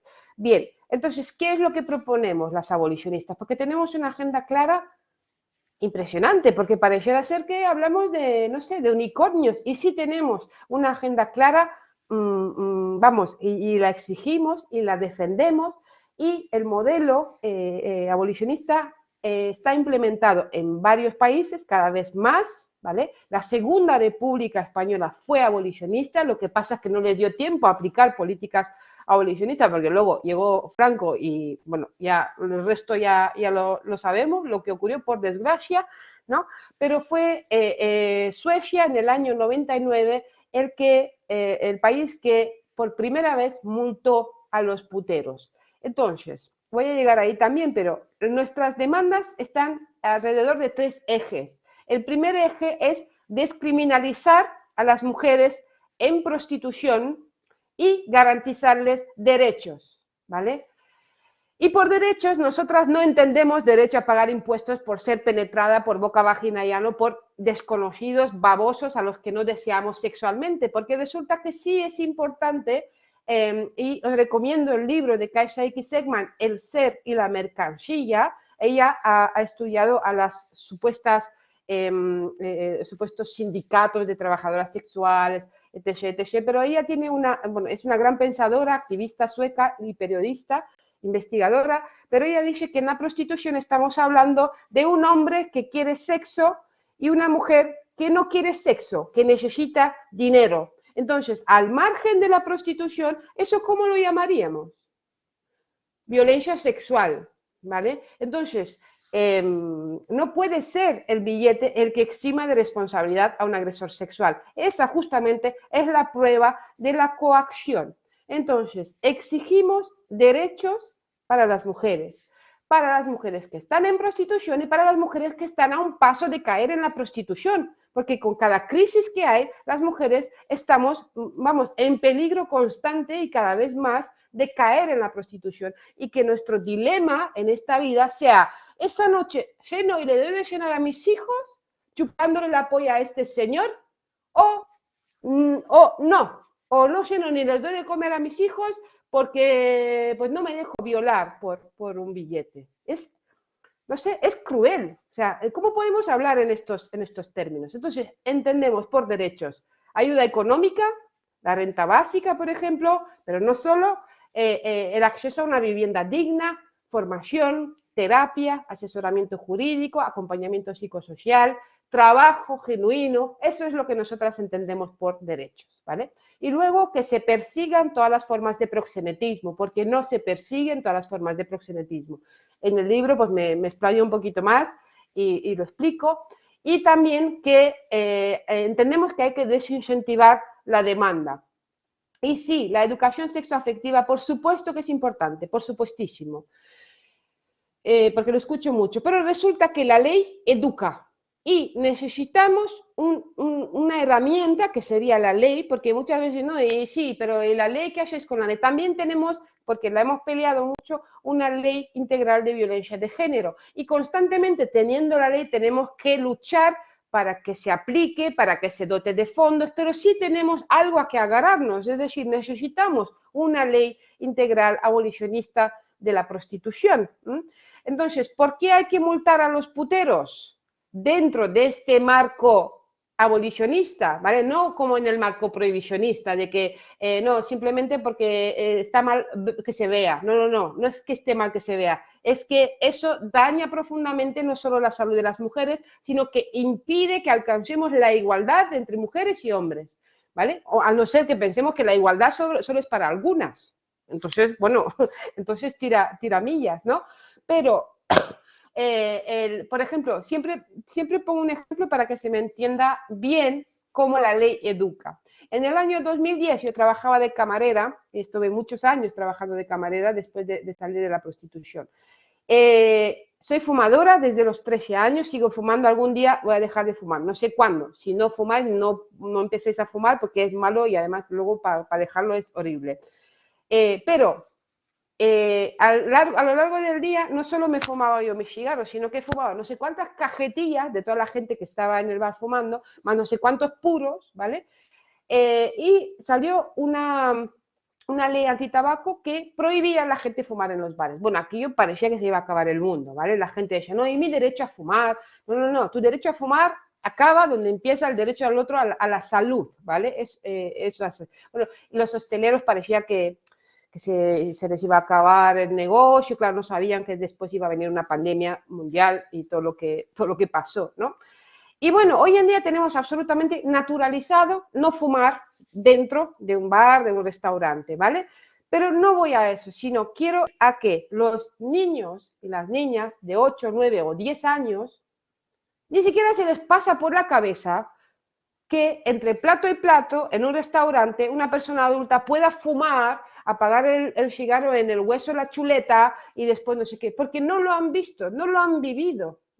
Y lo mismo ocurre en Suecia. En ese país que hace más de 20 años multó a los puteros, ¿sigue habiendo puteros? Sí, algunos hay, muy poquitos. No existe la industria de la explotación sexual organizada, porque es imposible que se organice como está organizada aquí. Y sí hay algún putero, porque tendremos que esperar a que se mueran, si no queremos forzar un poco la situación, pero bueno, dejémoslo ahí, ¿no? Pero sí, la diferencia está en que los chicos, los varones de ese país, crecen con la idea de que es absolutamente impensable pagar por follar, ¿vale? Y eso sí es una manera de educar. Y por supuesto, o sea, últimamente escucho el gobierno vasco ha dicho que va a tomar medidas muy estrictas para cerrar los salones de juego porque son perjudiciales para la salud, para la familia. Y yo digo, muy bien, muy bien. Y luego el ministro de Consumo por el tema del azúcar y de los productos que incrementan la obesidad infantil y todo lo que, claro, muy necesario también.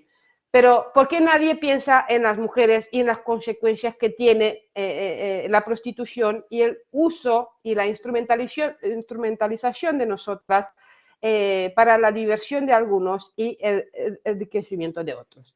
Bueno, pues lo dejo ahí en el aire, pero sobre todo quiero decir con esto que abolir no es sinónimo de erradicar, ¿vale? Abolir es, digamos, la estrategia y el camino a través del cual llegaríamos al fin, que sería erradicar la prostitución. Nos va a llevar tiempo y años, sí.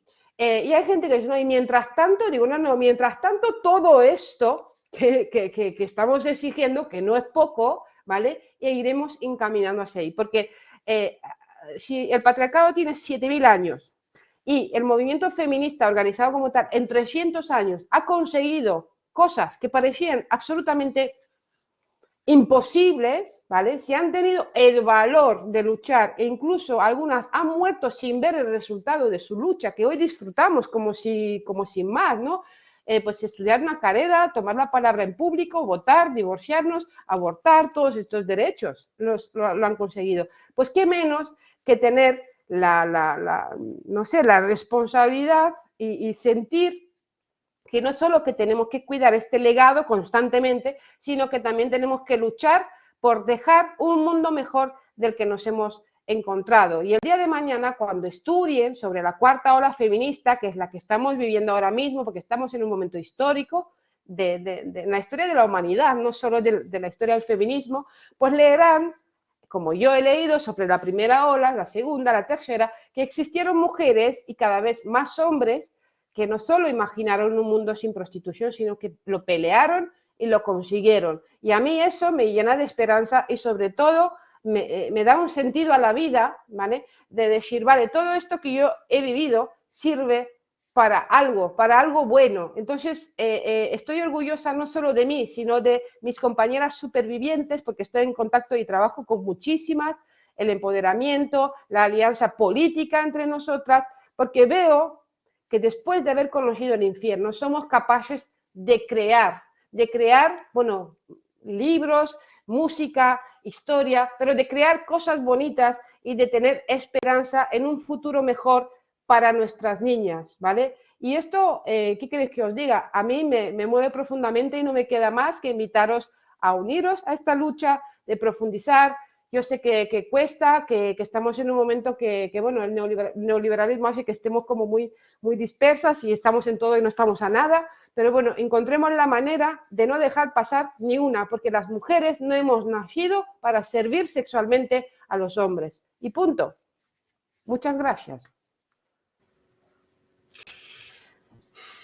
Bueno, Amelia, yo te he escuchado muchísimas veces, yo no sé cuántos vídeos tuyos, tus libros, porque me pareces muy inspiradora, me pareces, bueno, maravillosa. Aquí está todo, yo creo que el chat nunca ha estado así, la verdad, en ninguna de nuestras conferencias anteriores. Tengo tantas cosas, además que me emociono de escucharte, porque estabas diciendo antes que como víctima, ¿no? En el término legal de la palabra víctima, pues claro, eres una víctima, pero que no te has quedado arrasada y has utilizado ese adjetivo, ¿no? Y el patriarcado no puede permitir ni puede admitir que haya una superviviente como tú, que no solo ha salido de ahí, sino que se ha además atrevido a teorizar sobre ello, a contarlo públicamente y a intentar desactivar de alguna manera desde la posición como decía otra autora feminista, ¿no? Una simple mujer, poner boca abajo todo el sistema prostitucional, al menos aquí en España y sé que en otros lugares del mundo donde vas con tu discurso. Yo, mientras las compañeras me pasan las preguntas de las personas que están en el chat, te quería preguntar si, bueno, eres una persona muy valiente porque te has enfrentado a un sistema peligroso, poderoso. ¿Has tenido presiones para que te calles? Bueno, muchísimas gracias primero por el reconocimiento, Ruth. Y bueno, he visto así como saltando ¿no? burbujitas del chat. Que nada, que es un placer y al final sí es un desgaste, ¿no? Cada vez que lo hago porque claro, no soy una teórica al uso, ¿no? Muchas veces es como, no, pues vamos a hacer esto, lo otro y lo otro. Digo, no, porque para mí esto supone un desgaste que va más allá de un desgaste físico, intelectual, ¿no? Y emocional. Y eso que no toco la parte de mi vida ya, porque es que no puedo, no lo soporto ya. O sea, es como, ya está, en todas partes, no está más que documentada mi vida, ¿no? Y en cuanto a las presiones, yo creo que sí, es así como comentas, ¿no? Que no se esperaban ni de lejos que esto pasara. Les salió el tiro por la culata, está claro, pero creo que en un primer momento cuando me vieron, y eso que yo nunca doy nombres, porque es que yo no, mi pelea, mi lucha no es con personas en concreto, porque mi forma de entender la justicia que se me tiene que hacer no es castigando a uno, a dos o a tres proxenetas, es que se caiga este sistema prostitucional. Entonces me sentiré reparada, ¿vale? Hasta entonces no. ¿Por qué? Porque mi pensamiento tiene que ver con que esto sigue y sigue, se sigue destruyendo la vida de las niñas para arrojarlas a ser prostituidas. Y en un primer momento creo que no me dieron mayor importancia porque se pensaban, bueno, esta es flor de un día, déjala, ella misma se quemará. Y no fue así, pero también porque me esforcé mucho y tuve un entorno favorable, ¿vale? Esto es muy importante porque sin un entorno que te cuide, que te vea, que te entienda, que te proteja, que te soporte, porque claro, yo solo me había manejado desde la agresividad, la violencia, solo sabía manejarme con los códigos de este mundo tan violento que es la prostitución, ¿no?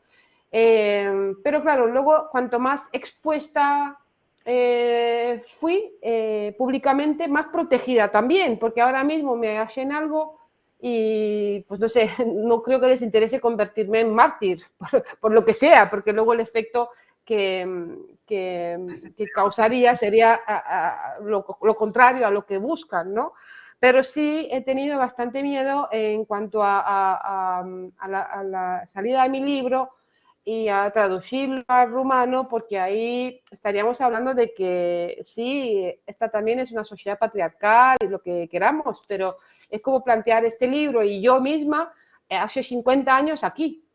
Es decir, el contexto es muy diferente y es bastante más brutal y violento en cuanto a la propia sociedad. Yo no podría estar haciendo lo que estoy haciendo aquí en Rumanía. Primero, porque no hay un movimiento feminista articulado como lo hay aquí, que es uno de los mayores a nivel mundial, es uno de los más potentes, si no el más potente, diría yo. Entonces, aquí me siento arropada, me siento protegida, ¿no? Por eso creo que mi historia tiene que ver con todas nosotras y en todas nosotras hay una parte de no sé cómo llamarlo, de complicidad, ¿no? De que esto haya pasado, es muy importante. No siempre me pasaron cosas bonitas, pero bueno, esto es lo de menos, ¿sí?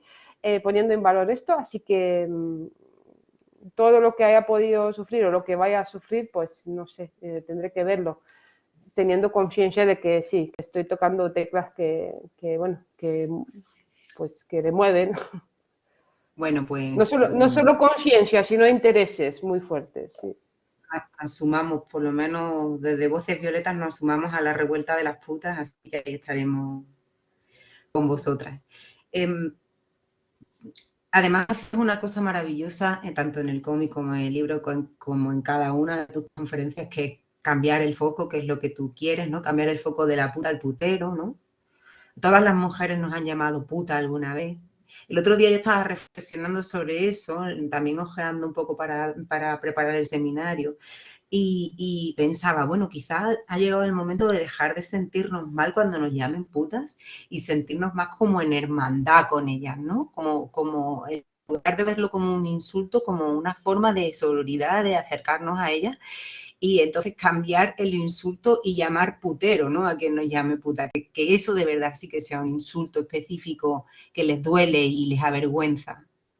Sí, esto es un ejercicio de dotar una palabra de una carga emocional, porque si bien creo que no, o sea, yo hablo de putas, pero no lo reivindico como identidad en la cual nos tenemos que quedar, sino asumirla para reivindicarnos como todas mujeres, ¿vale? Eso es. Pero cogerla y desde ahí, ¿no?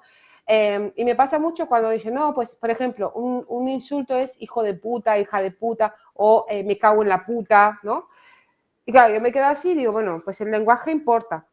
Entonces le tenemos que dar la vuelta y decir, pues, hijo de putero, hija de putero, me cago en el putero o lo que queramos. Entonces me dice, no, pero es que no queda igual. Digo, claro, porque la carga emocional que hemos depositado en el odio hacia la puta, cuando decimos me cago en la puta, o sea, descargamos todo eso y tiene un sentido muy fuerte. Pues ojalá llegue en la sociedad que nos dé tantísimo asco y tantísima rabia a los puteros que cuando digamos me cago en el putero, pues sentir lo mismo. Es decir, dotarlo de esa carga emocional de asco y de rechazo y de todo lo que pueda transmitir. Bueno, a veces yo saco este tema en clase, bueno, yo soy de educación física, pero me invento la excusa para sacar temas de este tipo en clase, porque en educación física, además, como imaginarán, la mayoría del alumnado son chicos. Y bueno, y siempre me cuestiono, bueno, cuando hablo de cualquier cosa, yo puedo decir que la Tierra es plana, que no va a pasar nada, pero cuando hablo de feminismo hay siempre una resistencia tremenda y todo el mundo tiene capacidad para opinar, ¿no? Como tú decías al principio.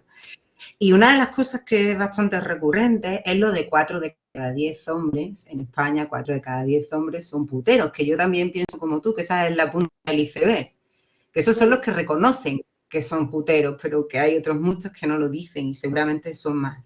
Y entonces como que tanto los chicos, pero también las chicas, no quieren admitir que 4 de cada 10 hombres, al menos 4 de cada 10 hombres que les rodean, son puteros. Porque piensan que el putero tiene un perfil concreto, ¿no? Tú has hablado muchas veces de los perfiles del putero, pero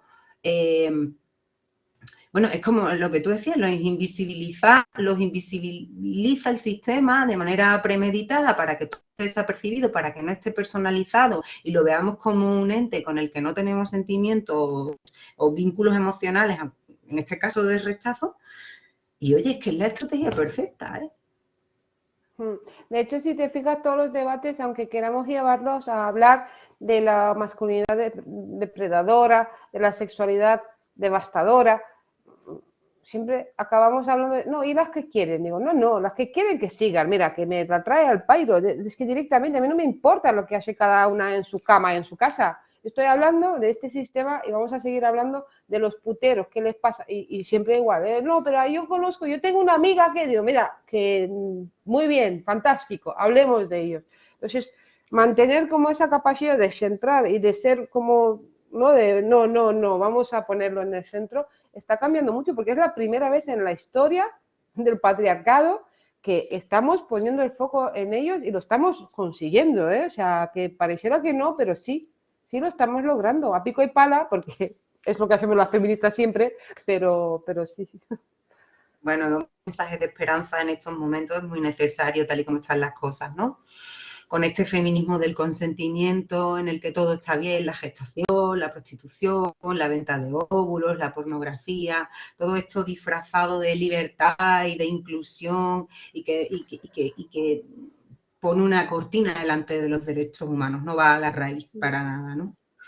Yo quiero pasar a darle voz a las personas que están en la compañía, en el chat, porque yo le digo la compañía, pero en el chat, porque bueno, estos seminarios son para ellas.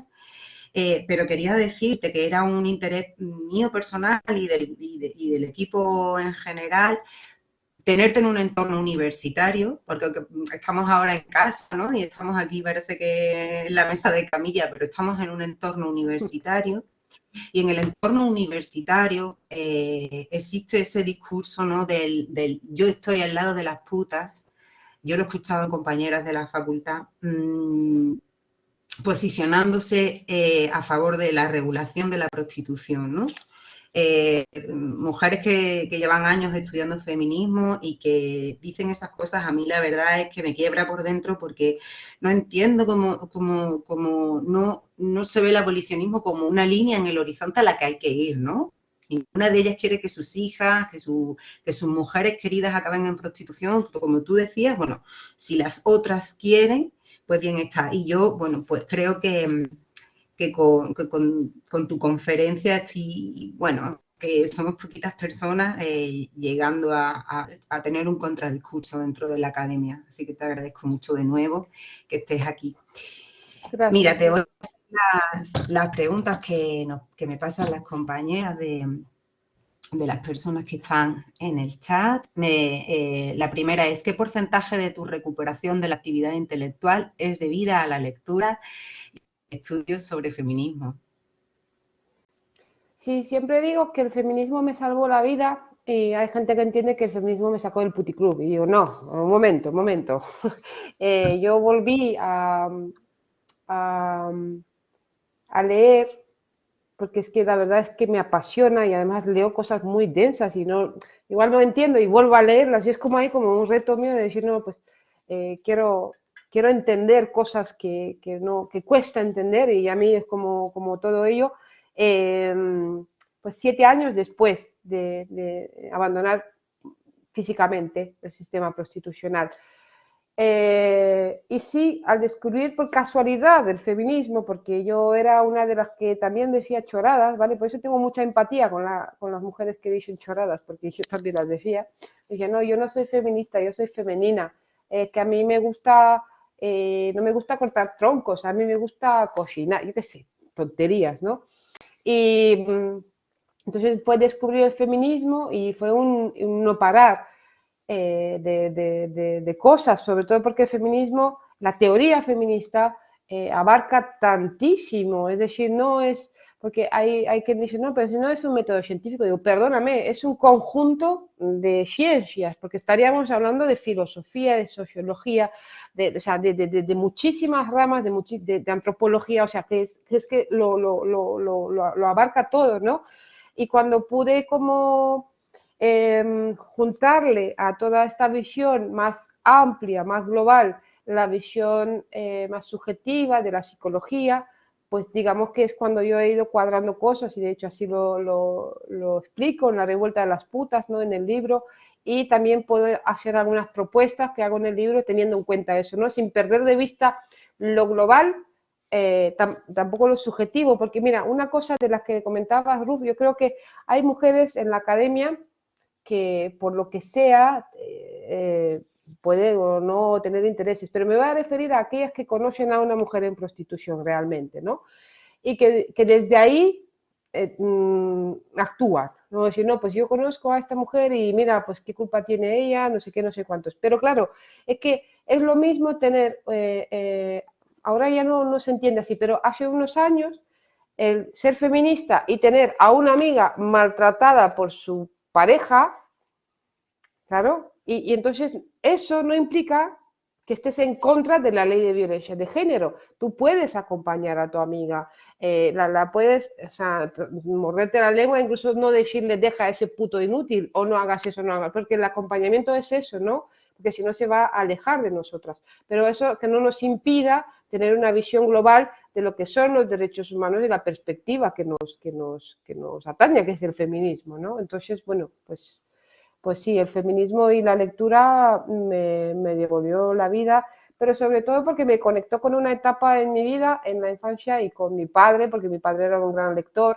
y yo también leía muchísimo, además teníamos ese ritual de ir a prestar libros, de cómo aprender, ¿no? De que era mirada, porque a mí cuando me miraba la bibliotecaria y me daba el libro, ¿no? Y me sentía como importante y luego tener que devolverlo, y eso es crear cultura, y claro, qué importante es eso. ¿Cómo nos puede salvar la vida o le puede salvar la vida a una persona adulta? ¿Cómo introducimos los hábitos buenos en la vida de los niños y de las niñas, ¿no? Qué bien que tú también nos mandes a leer, ¿vale? Casi todas las chicas que habéis pasado por aquí nos han mandado a leer y eso es maravilloso porque se está perdiendo eso, la lectura, ¿no? Y Y bueno, te escucho y se me van ocurriendo tantas cosas que preguntarte bueno, que voy otra vez a lo que preguntan por aquí en el chat. ¿Qué les dirías a quienes piensan que es posible crear contenido pornográfico de corte feminista? Bueno, que te diría que es imposible. Porque, a ver, hay un artículo de Peter Thiel que está en las redes que se llama Hombres, pornografía y prostitución, que os recomiendo mucho. Bueno, Peter Thiel que es un hombre increíble. Y él hace la diferenciación muy bien entre aquello que a veces nos cuesta, entre lo que es el erotismo y lo que es la pornografía, porque hay como una línea ahí como muy fina que muchas veces nos cuesta, ¿no? Entonces, reducir la sexualidad humana a cuerpo físico me refiero, ¿vale? Porque sí, somos cuerpo y es justamente lo que estoy trabajando en psicoterapia, ¿no? De integrar lo que es las emociones con el cuerpo físico y lo intelectual, ¿no? Porque somos cuerpo. Y resulta que la sexualidad nos atraviesa como seres humanos. Entonces, reducir la sexualidad a un cuerpo y además mercantilizarla a través de lo que es el contenido pornográfico cuando se crea, porque yo no digo, a ver, yo digo, si eso, por ejemplo, lo haces con tu pareja y grabas unas imágenes que luego te sirven para jugar, eso forma parte de lo que es la privacidad. Pero aquí estamos hablando de otra vez de un sistema y ¿no? de mercantilizar, de comercializar y de reducir sobre todo la sexualidad humana al cuerpo y a 3 agujeros y a un pene que taladra. O sea, no hay porno feminista porque poner una luz más tenue y que haya más caricias que escupitajos en la cara de una mujer, pues no lo convierte en pornografía feminista. Lo siento, o sea que aquí no le podemos poner la etiqueta feminista a cualquier cosa.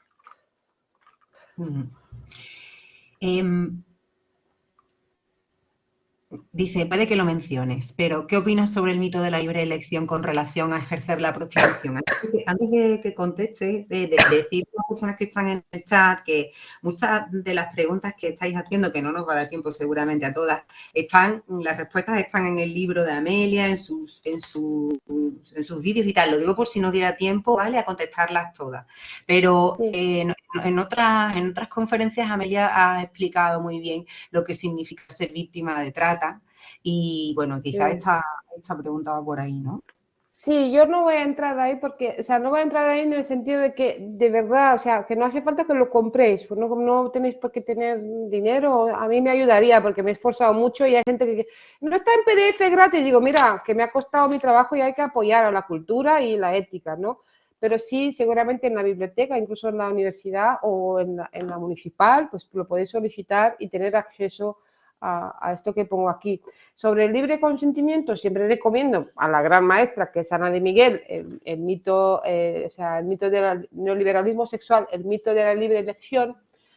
Voy a dar una pincelada sobre la trata, pero que de verdad os digo, por favor, que leáis el libro porque me he esforzado para que se entienda bien. Y es que lo que tenemos que entender es que nos han manipulado hasta tal punto que no sabemos lo que es la trata a la hora de conceptualizarla bien, porque para citar a otra muy enorme, grande nuestra, Sheila Amorós, conceptualizar bien es politizar bien. Entonces, la trata con fines de explotación sexual no es un fin en sí misma, porque nos quieren hacer creer que hay una prostitución buena y una mala. La mala es la trata y la buena es la libre elección consentida, elegida, bla, bla, bla, bla, y más historias así. La trata con fines de explotación sexual es el mecanismo a través del cual se llega al fin. La propia definición en el protocolo de Palermo dice que por trata entendemos la captación, el transporte, el traslado y la acogida de una persona con el fin de explotarla sexualmente, en este caso, ¿no? Si su propio nombre lo indica, trata con fines de explotación sexual. Entonces, si se llega a dar la explotación sexual, estaríamos hablando de 2 delitos, trata con fines de explotación sexual y la propia explotación sexual, ¿vale? Esto es muy importante. La mayoría de las mujeres que acaban en prostitución han sido víctimas de trata y son víctimas de explotación sexual, porque la trata es un momento en concreto, es ese momento cuando se introduce a las mujeres al sistema prostitucional, ¿no? Pero hablando del libre consentimiento, he hecho, porque constantemente intento, claro, como estoy leyendo tanto y me gusta mucho, pues eso, por eso en mis estados de todas mis redes digo, me encanta el silencio y la soledad, que no me atosiguéis, ¿vale? Pero porque, claro, yo necesito estar conmigo misma y poder pensar y crear, ¿no? Contenido para darle un sentido a tanto dolor que llevo dentro, ¿no? Y esta es mi manera de hacerlo. Entonces, a través de la psicoterapia y con mi psicoterapeuta, descubrí que la forma de que tenemos los seres humanos de enfrentar el peligro y para sobrevivir son tres y están dentro del cerebro reptiliano, es decir, que no tiene que ver con tomar decisiones de ponernos a pensar, mira, esto, lo otro, no otro, ¿no? En momentos que tienes un segundo, el cerebro decide por ti. Y tenemos la lucha, ¿vale? Como método, si es que el cerebro piensa que puedes ganar. Si no valora eso en una milésima de segundo, pues está la huida, ¿vale? Pero si no puedes ni luchar ni huir, está el tercer mecanismo que es el someterse. Someterse, pero como resistencia activa, ¿vale? Porque resistir es verbo. Sin embargo, el problema está en que en el sistema patriarcal, en este modelo androcentrista, se consideran válidos solo los primeros dos, es decir, o luchas o huyes, pero si huyes, ojo, que eres un marica, no eres lo suficientemente hombre, plancha bragas, nenasa, bla, bla, bla, bla, bla, bla. Y el problema está en que a las mujeres, dentro de este sistema desigual, ¿no? desde un punto de vista estructural, sistemático, no se nos deja otra opción que someternos, ¿vale? No podemos ni luchar ni huir muchas veces. Entonces el problema está en que se ha convertido en sinónimo consentimiento y sometimiento. Ahí está el gran problema, ¿no? Y cada vez que hablamos del consentimiento de las mujeres, pues realmente estamos hablando de una estrategia de supervivencia que consiste en someternos para agarrarnos a la vida. Y si por ello se nos va a considerar culpables de elegir la vida, pues que nos lo digan, pero que realmente no estamos hablando de un consentimiento. Cuando haya igualdad, cuando haya justicia social, hablaremos de libertad y de consentimiento. Mientras tanto, no. Sí, eso pasa también en el caso de abusos sexuales en el entorno laboral. Y se ponen en Exacto. duda Sí, a sí. las víctimas continuamente por no irse del trabajo, ¿no? Sí, sí, sí, sí. Es así. O sea, esto es aplicable a todo tipo de violencia machista, ¿sí? ¿Qué crees que puede suponer el auge de plataformas como OnlyFans? Hay muchas, ¿no? OnlyFans, Sí, Ponte un Precio, bueno, muchas de este tipo así. sí, sí. Mira, es que o sea, he estado reflexionando sobre ello porque he estado con muchísimas adolescentes, chicas y chicos dando formación, ya no, porque para eso he hecho el cómic y el libro, para que la gente pueda coger y trabajarlo, ¿no? En su entorno. Y estamos sacando adelante dos guías, una para el alumnado, otra para el profesorado, para que puedan trabajar el cómic, en cuanto al cómic, ¿no? Pero bueno, estamos ahí en ello. Pero he estado reflexionando sobre ello porque así como entienden que la prostitución es algo malo, porque bueno, después de una intervención mía es poco complicado que no quede claro, ¿no? Más cuando cuentas en primera persona y ofreces ese argumentario y esas propuestas también, ¿no? No les dejas ahí con ese sufrimiento, ese dolor, pero sin embargo no entienden que es violento lo que ocurre en plataformas como OnlyFans, que hay muchísimas, nos quedamos con esa como ejemplo, ¿no? Entonces yo creo que aquí, antes he nombrado a Byung-Chul Han, que es este filósofo surcoreano afincado en Alemania, que últimamente estoy leyendo y a mí me encanta, me gusta mucho, no tiene nada que ver con el feminismo, pero hace unos aportes en cuanto al sistema económico y social brutales, y en su libro Topología de la Violencia afirma que la violencia se muta, ¿no? Se convierte de visible a invisible, de frontal a vial, de real a virtual, ¿no? De física a psicológica, y toda esta transformación, o sea, si nos ponemos a pensar, se ve en las plataformas como OnlyFans, cómo aprovechan la necesidad humana de ser vistas y reconocidas, ¿no? Como que es una necesidad humana, que juegan con ello porque a las mujeres solo se nos ve y se nos reconoce en cuanto a que somos objetos sexuales, objetos de deseo, que despertamos deseo en los hombres, ¿no? Y si a esto le sumamos que casi no queda intimidad, porque a través de Internet y las redes sociales en general, ya no queda como una línea muy clara entre lo que es mi vida privada y lo que es la vida pública, ¿no? Y esto siempre lo he dicho, aunque parezca que yo estoy con mi vida en todas partes, yo soy muy recelosa de mi vida íntima. Y sí necesito tener esa vida íntima porque la pública, digamos, es demasiado pública, ¿no? Pero en general creo que se ha perdido o sea, este matiz, y eso nos convierte en empresas fáciles, y sobre todo a las chicas les digo siempre que queden con las amigas una vez a la semana, mínimo, y que se digan pues lo listas que son, lo inteligentes que son, lo guapas que son también, así o sea, una hora, venga, todas a todas. ¿Por qué? Porque así nos vamos a sentir apreciadas y vistas, y lo necesitamos.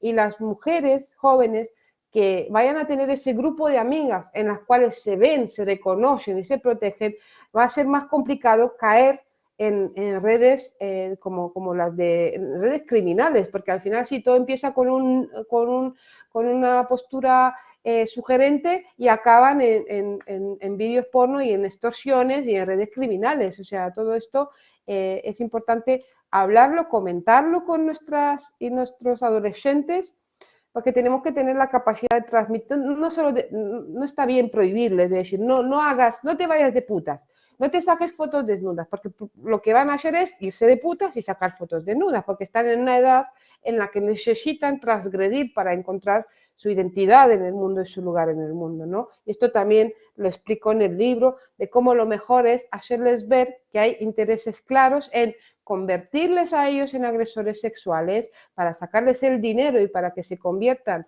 en quienes dañen a las mujeres en prostitución, y a ellas convertirlas en material pornográfico para que tipos de todo el mundo se masturben y eyaculen. Y eso sí, o sea, cuando te instrumentalizan y te utilizan, aunque sea de manera virtual, como dice el filósofo, ¿no? El Byung-Chul Han, esa violencia no quiere decir que sea menos, menos dañina, ¿no? Sino que probablemente sea más, porque así él también afirma esto, ¿no? Y le sigo a él con este pensamiento, que en la premodernidad la violencia estaba como muy presente, muy teatralizada, ¿no? Se decapitaba gente, los circos romanos, o sea, formaba parte del día a día de las sociedades.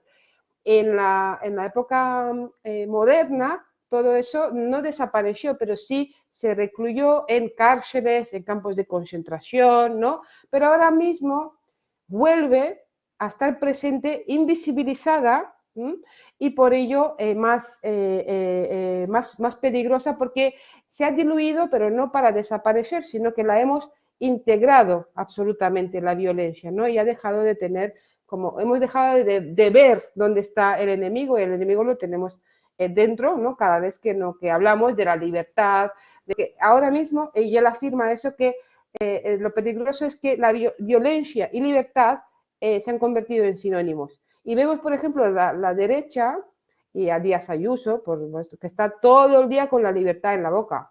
Libertad, libertad, libertad, libertad. Es el ejemplo más claro de que este señor no se equivoca cuando hace su análisis, ¿no? De decir que hoy en día, cuando hablamos de libertad, estamos hablando de violencia. Preguntan también en el chat que cómo fue tu proceso para convertirte en activista. Pues fueron muchos años. Yo creo que tiene que ver con desde mi primer día en este mundo, ¿no? Porque hago esa reflexión, ¿no? Pero tuve la gran suerte de que mi hogar fuera un lugar seguro, de encontrar un compañero de vida que aun cuando tuvo todo el poder sobre mí, no lo utilizó en mi contra, sino que me enseñó a ser libre y en el sentido más político de la palabra, porque duele y cuesta ser libre cuando nunca lo has sido, o sea, no sabemos qué hacer con todo ello, ¿no? Y a partir de ahí contar con su apoyo sí es importante para mí y creo que para todas las personas que estamos así, porque mi casa es digamos, mi lugar seguro después de volver, de estar expuesta, de enfrentarme a todo y sobre todo cuando le expliqué que quería ser activista y él me dijo que adelante, que tengo poder y que tengo que utilizarlo porque yo pensaba, bueno, igual me dice, está bien y yo te quiero, te apoyo y no te juzgo, pero una cosa es yo saber tu historia, apoyarte, quererte, no juzgarte y otra cosa es que se entere todo el mundo y que yo como tu pareja tengo que enfrentarme a eso. Entonces él desde un primer momento me dijo, no, no, adelante. Y eso para a mí me dio muchísima fuerza. O sea, no sé, me colocó en un lugar que realmente sentí eso que él me decía que tenía poder. De claro, yo fui consciente de ello cuando... Y esto también es un tema que lo habla mucho mi psicoanalista, Carmina Serrano, porque dicen todo lo que es auto antes debe de haber sido hetero, es decir, la autoafirmación, el autocuidado, o sea, tiene que haber como otra mirada que te transmita eso para que tú puedas sentirla y ejercerla además, ¿no? Bueno, pero si no hubiera el material que hay ahí, tampoco hubiera salido. Quiero decir, que Por eso, maravilloso sí, sí, sí. haber encontrado una persona, pero claro, es que Amelia es muy Amelia. No sé si Sí, da no, sí, tiempo. por eso empecé diciendo que todo empieza el primer día en el que vengo al mundo, porque todas las herramientas que he ido tal, pero sí fue para mí es un hito, o sea, es un hito en mi vida, sí. Mira, Amelia, veo no solo aquí algunas personas que están haciendo llegar las preguntas al chat, sino también gran parte del movimiento feminista como una especie aunque estamos en la cuarta ola y en el momento histórico, como una especie de pesimismo en el futuro. No sé si tú tienes un mensaje de esperanza que enviarnos sobre la agenda feminista, porque a veces necesitamos un poco de aliento, ¿no? Para ver que no Sí, estamos predicando en el desierto. sí, yo también tengo crisis de estas, ¿eh? Yo creo que es normal, ¿no? Yo he intentado que mi intervención de hoy tenga ese punto de positivismo y siempre intento que lo tenga, al menos cuando estoy actuando en el sentido de que me ven, porque cuando no me ven también tengo mis crisis y de descontentos y de perder la ilusión, pero luego se me pasa y vuelvo, ¿eh? Pero creo que es totalmente lógico y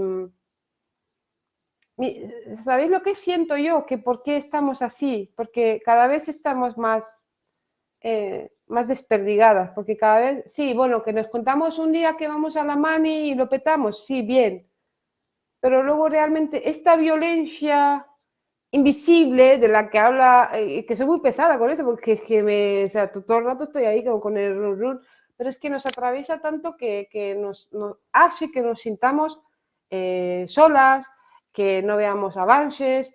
Hace poquito hemos abierto en Bilbao nuestra asociación y hoy dos compañeras mías, Ollana Eménica y Leire Candel, hemos creado proyectos, actividades, un lugar de encuentro y las mujeres no vienen. Es decir, mmm, es frustrante porque estamos ya, no sé, que tampoco, es decir, no, pero si no puedes venir, avísanos, dinos al menos, porque yo para ir a Bilbao tengo que coger mi coche hora y media y ir y volver, que son 3 horas, pero al menos, es decir, hay como una falta de, no sé, de darse cuenta lo importante que es el compromiso, aunque sea para decir que no, ¿vale? Para ver al otro y para reconocer, ¿no? El valor de las cosas que hace.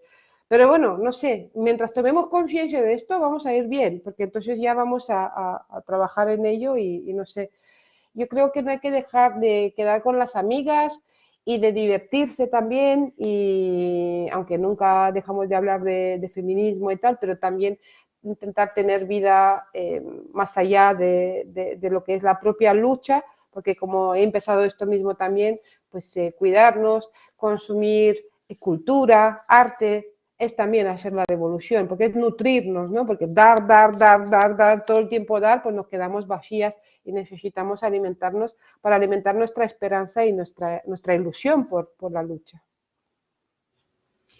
Mira, Amelia, dice una compañera, porque al principio de tu exposición decías algo así como tener claro cuál es dónde están las luchas, ¿no? O si estamos en un contexto en el que no merece la pena desgastarse, ¿no? Y dice ella, pone un ejemplo. Dice, hace poco debatiendo con un hombre, me decía que las putas ayudan también a muchos hombres que se sienten solos y no tienen nada. Me sentí tan violenta que sabía que dijera lo que dijera, esa lucha era absurda, pero no podía callarme ante una agresión tan grande. ¿Cómo actuarías tú aquí? Bueno, no creo que a ti te digan esto, ¿no? Sí, sí me lo dicen. No, a mí me dicen muchas cosas. Y de hecho un día una señora me mandó a leer a Amelia Tiganos, como anécdota así como súper esto, porque no, le dije algo que no le gustó, entonces me mandó a leer a Amelia Tiganos. Digo, pues algo estoy haciendo mal para cuando esta señora me manda a leerme a mí misma. O sea que sí me dicen de todo. O sea, dicho esto, tened en cuenta. Eh, es que claro, ¿qué haría yo? ¿Qué cuento? ¿Lo que se puede contar o lo que no se puede contar? Porque es como, pues no sé. Primero, yo creo que valoraría en el momento en el que estoy emocionalmente para trazar un plan, ¿no? Porque muchas veces digo, yo creo que necesitamos un comando con K. Pero claro, eso no lo vamos a hacer de momento porque decimos que las sufragistas somos las nuevas, las abolicionistas somos las nuevas sufragistas y las sufragistas liaron una muy gorda, ¿vale? Entonces, bueno, pues yo tengo muchas ganas de que esto empiece ya, ¿no? De que empiece la acción. Pero sobre todo es un poco valorar desde dónde habla. Y ese machirulo que se piensa que cumplimos con una función social, porque los pobrecitos hombres tristes, feos y sin habilidades sociales, que pues mira, pues que se pajeen, que se la pillen con la puerta o es que nos da igual, ¿no? Porque las mujeres que son feas, que tienen pocas habilidades sociales o lo que sea, ¿qué pasa? Que también tendrían que acceder ellos, los chavalitos jóvenes. Digo, es que no tiene que ver con esto. Y sobre todo, hay una cosa que decimos siempre, que el sexo no es un derecho, pero la sexualidad sí es un derecho. Y resulta que en el patriarcado las mujeres nunca tuvimos el derecho a nuestra propia sexualidad. Y eso es lo que estamos reivindicando. Entonces, si ese señor tan feo, tan triste y tan amargado está, pues que, yo qué sé, que vaya a terapia o que es que nos da igual, que se arreglen con su vida. O sea, solo faltaba que ahora tengamos que dar soluciones a estos señores porque se busquen la vida. O sea, no se hacen cargo de los cuidados, no se hacen cargo de nada. Están en una situación de privilegio y además le tenemos que dar soluciones. Pues no, señores, pues piensen por ustedes mismos lo que se puede hacer de manera ética y acorde a los derechos humanos. Bueno, Amelia, hemos llegado al final. Intentamos también ser puntuales en la hora de acabar. Yo no sé cómo agradecerte que estés aquí, sobre todo ya sabiendo que vas a cambiar el rumbo, que tienes nuevos proyectos, nuevas ilusiones. Te deseamos muchísima suerte en todo lo que emprendas, que entres en la universidad. Creo que quieres estudiar psicología. ¿Es Sí, así? Sí. yo lo quiero estudiar todo, entre psicología, politología, no sé qué, digo, no, vamos a ver, empiezo por psicología, luego ya veo que... sí. Te voy a pedir que por favor te quedes hasta que las personas que están aquí en el chat, la sala, para que las compañeras también puedan despedirse de ti. A las Sí, personas que estáis en el chat, que nos habéis acompañado durante estos 2 meses, muchas, casi todas las semanas, bueno, pues queremos mandaros un abrazo, deciros que vamos a volver, no sabemos cuándo, pero que vamos a volver, que estéis pendientes de nosotros porque buscaremos recursos de debajo de las piedras para poder seguir llegando a vuestras casas o haciendo venir a la Facultad de Educación. mandaros abrazos y, como dice Amelia en su libro, pensar es un acto de rebeldía, así que sed muy rebeldes y hasta pronto. Muchas gracias. Gracias.